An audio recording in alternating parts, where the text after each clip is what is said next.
housemaid afumisa omwana wa boss w'ekiso n'afiirawo naye neyeewa obutwa n'afiirawo ogenda kubanga ate obifuna maasawo. Ibra K bambi naye ate muganda w'omulenzi afudde byonna weebiri maasawo. Spice Diana ne Shiba Kalungi bino byo tebinnaba kugwa era nga Frank Ntambi naye aleese obujulizi ate yo Shiba Holiki ewadde Spice Diana amagezi nabyo ogenda kubanga obifuna maasawo. Zari boss lady bannange ate naye ayingizizaawo kapyata mugamba mutya mwasibye mutya abantu bange kansubire muri bulungi ba mikwano ng'enkola yaffe mbasaba video eno mugimpere like era nesaba gwe wenna atanaba kusubscribinga wano ku Suvia News Extra nti mukwano subscribinga era onyigene mu notification bell onemesibwanga byonna byemba nteeka yo wano ku Suvia News Extra nenyongera okusabira mu mwenna abalwadde abakosefu tisaba ekisa kya Mukama ate kibatuukeko ba mikwano. Sheikh Hamad Kakayire onono nga musomi wa dduwa era ng'akola ku nsonga z'amaka oyagala kugenda bweru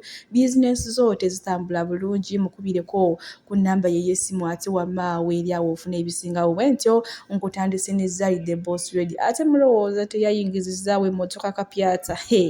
Benzi tolina kyotugamba wali wonna era nga bo bajaji batandise dde okugusala bagamba naye bo Mukama bamukola ki lwaki munange ebirungi byonna abiwa Zari mbiye kubanga buli ssaawa buli mwezi abeera ng'alina ekirungi ate ekimwongerezebwako naye nayo n'omukyala mukozi Benzi emugwanira tikasita yagyegulidde sigamba nti oba musajja yagimugulidde apaana ye nga ye yeetaddemu akasente bwenkuzaako eno ewa Woman of God ne Man of God Desire kw'otadde ate munnange n'omuhazibandi we Levikson munnange nno olunaku lwayo Levikson agenda kupafominga awo mu Amerika era nga wolaba wamma bakwataganye edda n'omukyala naye oba bakikola batya okubanga omuhazibandi abeera eno ate omukyala abeera eri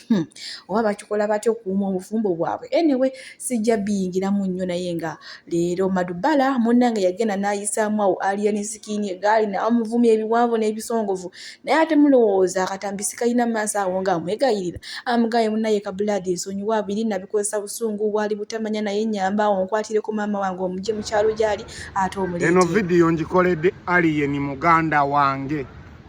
babino bye tubeeramu byansi. Alien, are you original Aniruli? Nze mbota. Oli original Aniruli? Atuddemu bino byansi. Industry eno, politics ono, tatwawula. Ebyansi tebitwawula. Alien ndi eno nina ekinyiga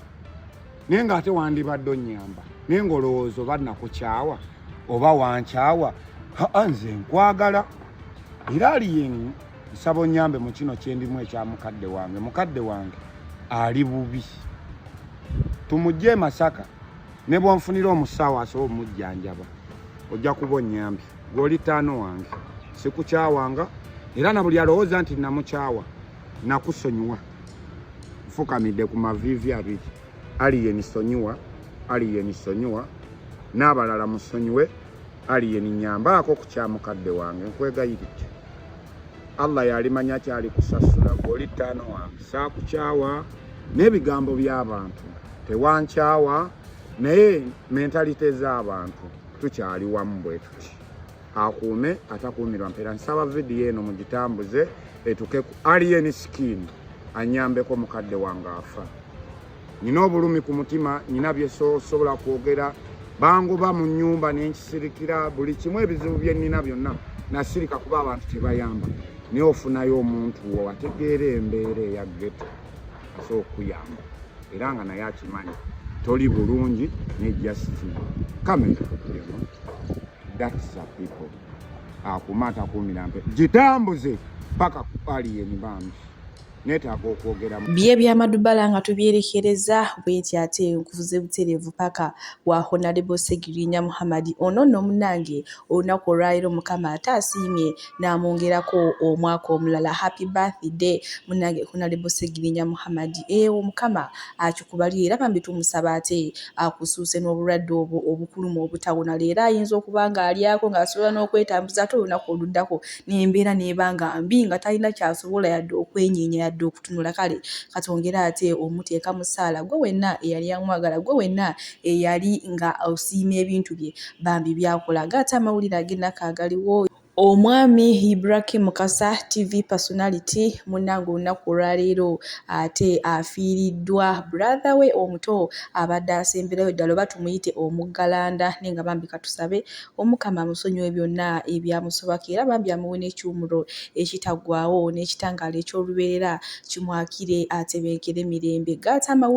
amawulire ag'ennaku amalala Maid asse omwana wa boss we ate munnange naye oluvannyuma n'amala ne yetta n'ejambula mu bwensi eno munnange ekiro ekikeeseza olunaku olwaleero boss we ne Maid baafunyemu obutakkaanya ne bayombamu era ng'abantu bonna kati munnange ye boss wono Maid abadde amanyi baayomba ekiro byakoze eki byawedde era munnaye akedde ku makyanga bulijjo n'agenda okukola n'omwami we naye n'agenda okukola Maid ye yasuze ng'akyayina ekinyiizo agize nga bonna abakulu bagenze ate nadda ku mwana omuto gw'abadde alabirira n'amufumita ekiso ekimujje mu bulamu bw'ensi eno bw'alabye ng'oyo omwana amaze okumutta naye ate n'agenda n'agula obutwa n'abunywerawo era nga naye wenjogerera ssaawa zino z'embuyaga ezikaza empewo kale bambi katwongere okubasabira ate omukama abasonyiwe byonna ebyabasobako bannange twongere okusaba abantu tubeera n'ebyoyooyo ebitulinnya ebitategeereka kuba neebuuza ono Maid gye yajja obusungu olw'okubanga mukama we amugambyeko kyokka ate obusungu n'abumalira ku mwana atalina musango n'amufumita ekiso n'amujjambula mu bwensi eno kyokka naye yeese ate nga naye abadde muzadde ng'ayina abaana kale kiba kirungi nnyo omuntu n'oba nga otambulira mu Katonda kuba oba nga otambulira mu Katonda sisuubira nti oba waliwo embeera eyinza okukunyiiza okutuuka ku ssaate ng'ono Maid kye yakoze ashuba kalungi munnange ono nno aweerezza Spice Diana obubaka agambye mbu nali kitabo kiri open kye baalina okusoma naye tebaasoma kale katusooke tukalaba ate wamma tusobole okweyongerayo ne Frank Ntambi nga akusensulira Spice Diana. Wali baddeko n'omuntu nga ye amanyi yakusoma nga yakwata olupapula n'ekkalaamu naye nga yawandiika naye teyakola ki?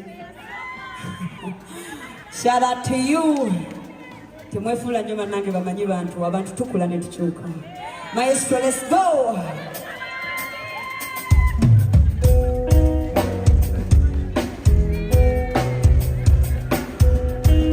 Wabula bannange Shiba kalungi akuba ku muntu ebunali kitabu kiri open kibalina okusoma naye tebaasoma kale bwe nkongerayo maaso wano nina Frank Ntambi ng'ate akuleetera ennyimba Shiba kalungi zaakubye ne zikwatayo n'ennyimba mbu Spice Diana zaayimbizo nga zonna zifa bufi nga tewali n'azimanya bigambo bya Frank Ntambi era ate nga mugeno muwulira maaso wano n'ennyimba ng'azisoma eza Shiba kalungi kw'otadde ne Spice Diana bannange no ddo olutalo si lwakugwa kubanga abalukumamu bangi nnyo nyini ddala Spice Diana tayinza kutuula ng'alaba ennyimba zonna bazifuubya okuva ku sirire jula zaafulumizza yafunye oluma ne Chris Evans simanyi balaba batuukako mu abeeyi ab'Eruweero ab'e Kasensero ab'e Masaka ab'Eggulu ab'Arua lwatuuka simanyi waliwo oluma lwafuluma ne Kid B baluyita feeling zange lwabatuukako abeeyi benjogedde simanyi Baligeya simanyi Simple Man simanyi Omulembe simanyi Dumi simanyi n'olusembeyo mind your business yakwira Jenkins mukasi twali tulowooza nti lugenda kubeera lw'amaanyi nnyo ku muliro ogwaliwo nagenze lukeberako nga luli 22 views ezo nze nga Frank Ntambi mu bwantambi bwange ezo views ku shows zenkola a week ku Bizonto Kasuku Gossip Live ne Faruku Zaneru Vicky Saimo mbeera nga 40 nze Ntambi waabwe mu wiiki emu nayo sijja kugendayo but Shiba 2022 omukyala wafulumiza oluyimba olwo yalinawo ennyirazi Sipimika Topest Wakikuba Topest bwe paba Africa Makeup Topest Tosobola Topest Chikabuka Topest Bidai Remix Topest Kujjukira Topest Only Girl ono gwe bayita Shiba kalungi so wekoze verdict nenjawuza nengatta brackets of division addition multiplication and subtraction Shiba webera ball possession abawagira omupiira abagonyomerwa anyasinza okukwatirira ebbanga eddene n'okuba passes kasubi nabulagala ball possession Shiba abadde ku 89%, Spice Diana 11%. sigadde nze Frank Ntambi. Bibadde ebigambo bya Frank Ntambi. Maaso awo nina Shibaholic ate ng'awadde Spice Dana amagezi nti zino ennyimba z'ayimba ennaku zino abyesonyiire ddala wabula addemu ayimbe ng'oluyimba olwamuleeta lwe twasinga omutegeererako nze akwagala nti w'anaayimbira mu nnyimba eyo abantu bajja kuddamu bamwagale. Kale akatambi katukalabe nze munzikirize mbasiibulire wano Omukama ate abampiire kyonna kye musinga okwagala omanye enswera ekwagala yeekugwa kugwa. Toli muyimbi mubi naye lyrics zo ngatidde bwe muzimu bwokka bw'osanze lyrics abakuwandikira ennyimba tebakumanyi tebamanyi personality yo ngatidde bw'oba gwe wawandika onsambula ddayo muri moment otule wansi gwegwoliweka muliwo kisenge kyo moliweka ojjukire kye wali oyitamu okuwandika onsambula enjala gye wali olina onsambula yalina okubeera superpower yo kuba yeyakoleka ku ssimu woba wewandikira onsambula that means you can do better for yourself kuba abakuwandikira tebakubinze mu Uganda olina catalog unique ya music lyrically okitege tuula wansi ononye barayita okole music nga si wa competition nga takufrustrate wabula okole music ohinyini mufiringa ngayo wakola omusambula ogenda laba nga bannayuganda banalikuwa respect lyrically naye catalog ye eri weak because of the lyrics ziri weak mind your business tototama biri awo nnyimba nnyingi sizimanyi ziri awo tebannakutegeera nti kipasitayina yani yekanti kale ogezezaako okweteekawo image okola kingi naye personality yo yeki tetugimanyi so then competition egenda maaso teri so fair because ate Shiba personality yeri wano kati yeri wano se tebibalansinga so bonaafuna abawandiisi abakutegeera obulungi nga bamanyi personality yo bagenda kukolera lyrics ezikuyimusa ng'omuntu otherwise catalog egenda kuba eri sheki ng'eri sheki kuba kakati reason lwaki bato yaliwo eya Shiba ne Cindy because bonna abayimbi babiri bali strong willed nga balina ebibeeyimirira Cindy ng'alina amaboko ge gamuyimirira Shiba ng'alina hiti ze zimuyimirira era kyova olaba Cindy yajja amanyi nti amaboko gange genteekawo Shiba najja ng'amanyi nteekawo swag nteekawo hiti nteekawo fire ne bikwatagana batonebaawo naye obuse level ey'ennyimba tolina nnyimba ate zikuwenkanya kukola any kind of confrontation na Shiba because lyrics zo zikyali sheki kuba togenda kuyimba nnyimba endala tezikwatayo tezikikuba. Sheikh Hamad Kakayire ono nno nga musomi wa dduwa era ng'akola ku nsonga z'amaka bizinensi zo tezitambula bulungi oyagala kugenda bweru okubireko ku nnamba y'essimu eri awo ate wamma ofune ebisingawo era gwe wena ayagala okulangira wano ku Subiya News Extra ennamba weeri awo ya WhatsApp ate ng'ojja twogera ebisingawo.